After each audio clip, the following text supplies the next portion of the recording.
All right, you guys, welcome to another episode of the Sockdolager Wellness Podcast. This is actually the first one I'm doing on video as well. So if you're more of a video person, you can check that out on YouTube and all your other favorite video applications. So today we are talking about background systems and how they're so critical before you ever even start marketing, because if you don't have a way to process the folks coming into your clinic, you're missing the point. So today, specifically, we're going to talk about how you are going to acquire patients. Let me double check, make sure. Four of the most important campaigns I have set up for my customer cycle. And so you can have lots of ways to do this. There's lots of free ways. It could be by email. It could be through even more robust systems such as Infusionsoft. For my PT clinic, I do use Infusionsoft, but I'm going to recommend another tool out there called Drip. It ties directly in through lead pages, and I'll include a link to it. That is going to be an affiliate link, and it does help give me a small commission if you do decide to use this feature. But what Drip is, it's a customer management system, and basically you can create campaigns, you can create workflows, you can create rules. And what I love about Drip, it integrates very, very well with Facebook. So say you have a new person come on board, you can actually automatically include them into a Facebook custom audience or take them away after a period of time. And so once you get all these background systems built out, that is all going to start rolling for you, which is why these background systems are so important.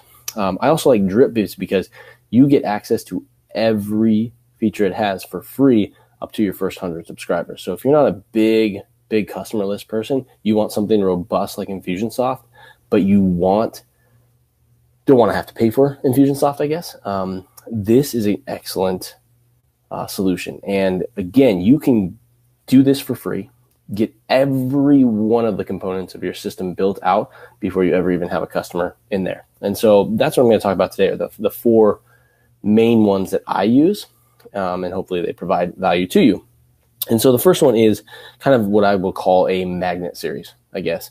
And the magnet series being that if you have some sort of offer, you are going to have them opt in, then they're going to be sent whatever they opted in for, and they're going to be included with a follow-up. So for me, a lot of what we have to do is the intro, okay?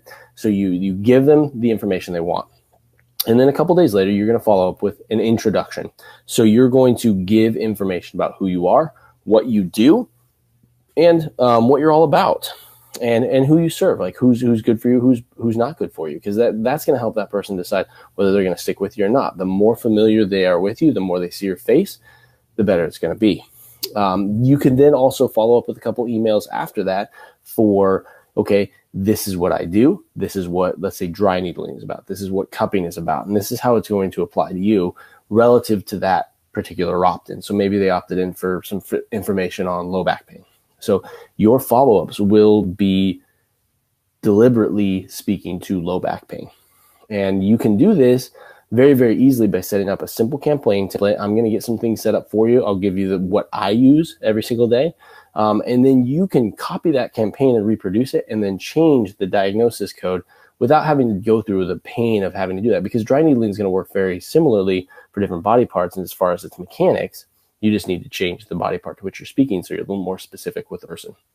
So that is my first kind of important one, how you get people in the door, how's it going to introduce them to, and then they're also going to get added to just my main mailing list, my newsletter list, I guess, my monthly mail out where I send out blogs and other information like that. The second one is kind of what I call my new client series or my onboarding series. And this is probably the most critical. And, initially we have someone that's going to take in some information, usually my front office, either Marlene or April right now. They're going to take in some information and they're going to put them into the system. And basically when they put them into the system, it's going to trigger a series of events that then they're going to get emailed the new patient paperwork. They're going to get emailed, hey, this is where we're at. This is what you can expect. This is kind of how long you can expect. So you don't have to go over that. They're going to go over that on the phone as well, but then they're going to get it kind of revisited again. And that helps build trust. Once you start doing those expectations, you can meet those expectations. You start building these like little micro doses of trust because you said you're going to do it. It shows up. You did it. Perfect. You're starting to build trust.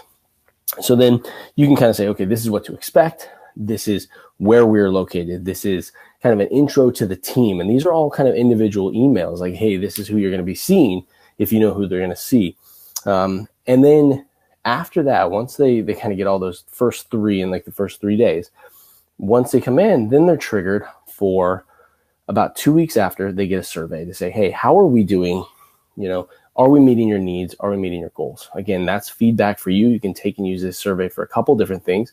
One being, you then can take that language that they use and apply it to more of your marketing. And two, you get good information as, are you doing your job or not? So I always will include that survey at this point, and then also when they discharge, just to kind of find out how we did overall. And then about 3 weeks out, I always ask, who else can we help? I'm sorry, there's a train out there if you're hearing that. Who else can we help? Because a lot of people think, oh, this would be perfect for so-and-so, but this opens the door to invite them in and say, hey, we do X, Y, and Z. We do a good job. Who else would you like to see be helped? And then the person feels good because they're sharing good information with them. You feel good because you're getting a potential new client. You're getting a lead. And then I also always extend the invitation to connect with us socially. And that's about 4 weeks out, that's about a week out after they opt in. So, they can get our social links. They can follow us on that. So then they have the opportunity to participate with us in socially. But then we also, because they're now added to our system, are added to a custom Facebook list so that they can be marketed to down the line as well. The next step that I like to do is the discharge or the follow-up sequence. So a person goes through a plan of care, and it doesn't have to be, related to physical therapy. This is just because I live in a physical therapy world that I'm talking about this. But you could have, say they finished their goal. They met whatever they need to do. So now we're going to look at their discharge. And so they discharge, and what they do is they get an email that says, hey, thank you so much. And what we have done, we take testimonials if they're willing to fill it out. And this is a personal email. We take that testimonial, type it up, and say, hey, this is what you said. If you think you would like to share, then please do so. And we give them links to our Google review and our Yelp review so that if they want to share what they said, all they have to do is copy and paste it. They've already given us the testimonial. They already know what they're going to say. It eliminates that step, and it really helps kind of build that online trust. It also sends them a survey after a week after discharge to say, hey, how did we do? How well did we meet your goals? Did you find value in this? Would you recommend a friend? And keep it simple, short and sweet. They're all open answers. They're scaled 1 to 5, and then there's an open answer if you have any questions, comments, or concerns at that point. And then it also, sends them into a loop where they're going to be continuing to get our newsletter emails, but it also tags them with whatever body part they were discharged with so that we know that we can kind of continue to market in segments, and we can be more specific with that marketing when we're speaking to patients who have had back pain in the past. Hey, how is your back pain? As opposed to, hey, how are you doing? So then we can be a lot more deliberate with that. And the last one that I like to do is the kind of recurring value. And this is kind of where everybody gets plugged into the campaign and the newsletter campaign, I should say. And basically they get a monthly email with different information involved with it. And it's going to have blogs. It's going to have little tidbits about who we are, who we hired. It's going to give them opportunity to review us socially again, every single time. It's going to have a patient success story in there. So people see that we're still doing this. We're still proud of what we're doing. We're still excited about it. And they're getting information. I have many, many people who come in and be like, yeah, I read your blog you sent out in the newsletter, and it really spoke to me. So I made the call and come back in. I probably get 2 or 3 new patients every time I send out an email because we speak to something that they're dealing with in that time or someone they know is dealing with it. So giving that recurring value, not asking for anything necessarily, but just giving that recurring value and keeping yourself fresh in people's minds is absolutely critical. And you could do that on a weekly basis, a bi-weekly basis, a monthly basis. Doesn't necessarily matter as long as you're being consistent with it and you're not annoying people. So that in a nutshell are my 4 favorite campaigns that you need to have input into your systems before you ever start opening the floodgates with online marketing, or any marketing, I should say. Because if you don't have an ability to categorize or segment or deliberately put these people and speak to them directly, you're going to lose sight of your message. You're going to be too generic and people aren't going to feel like it's personal enough.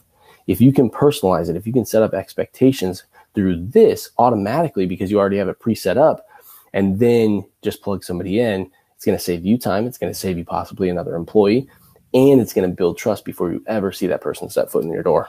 Or when they come back in, because you've been marketing to them for a while by the system, they're already going to know who you are. They're already going to trust you. Half your job's done already. So again, you can use lots of different systems for it. I'm going to put out there, check out Drip. It's awesome. Follow again, it is an affiliate link. I do get a small commission, kind of helps fund this whole podcast if you think it's appropriate for you.